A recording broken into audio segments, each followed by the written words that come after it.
ايه الحاجات اللي ناخد بالنا منها اثناء تاسيس السباكه؟ اول حاجه مبدئيا لازم تاخد الشرب لازم يكون مناسب معاك تماما. تاني حاجه اعمال التعديلات المعماريه. طب هنتكلم على اعمال التعديلات المعماريه في الحمام ده. اعمال التعديلات المعماريه ان احنا صححنا الحيطه دي بالكامل.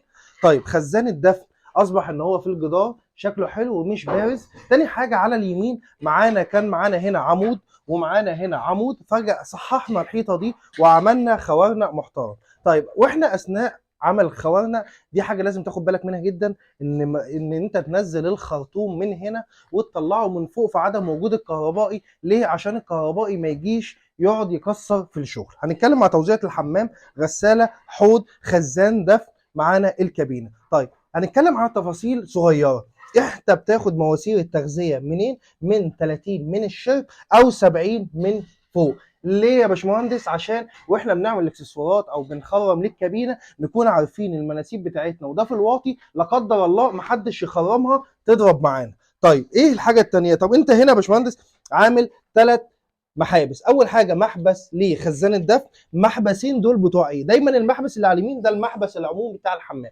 المحبس الزايد اللي على الشمال ده محبس الخزان العمومي اللي موجود في العماره. طيب لا قدر الله الميه فاصله، ايه اللي هيحصل؟ هيفتح محبس الخزان العمومي ويشتغل ميه عادي خالص. طب الميه موجوده، المحبس ده على طول مقفول، وده معمول في كل الحمامات والمطابخ. طبعا هنيجي نستلم، موجود معانا الاستلام، لازم الحاجات دي كلها تكون موزونه، كل الشغل ده تكون موزون. طبعا لسه الحمام ما خلصش والصرف ولسه ما اتعزلش، هنتكلم على التفاصيل الاولانيه. طب ايه اللي تحت ده؟ ده سخان فوري معمول في الواطي، هيتعمل كل ده يونت. اصبح ان السخان الفوري موجود مستخبي.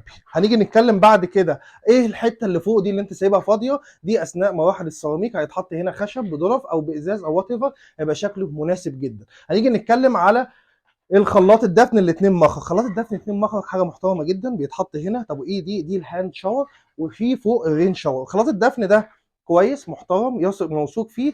تاني حاجه ليه الوانات كتير، الوشوش بتاعته كتير. احنا هنا معانا في الفيلا هنا معانا اكتر من حمام، ودي اشكال الوشوش بتاعته طبعا بتختلف، في السيلفر والجولد والمط والاسود، وفي الوان كتيره جدا. دي اشكال اللي هو الخلاط الدفن. طيب معانا هنا ايه في الناحيه الثانيه؟ معايا في الناحيه الثانيه برضو خدنا خوارنا على الطاير، هيبقى شكله حلو جدا. وبرده ما ننساش ننزل الخرطوم بتاعها. اصبح ان انت داخل في الحمام ان المساحه دي كلها كبيره جدا، وفرشت الحمام الشغل بالكامل على الشمال. انتظروا مني بعد ما نشطب الحمام هتشوفوا شكله عامل ازاي، هيعجبكم جدا جدا. شكرا.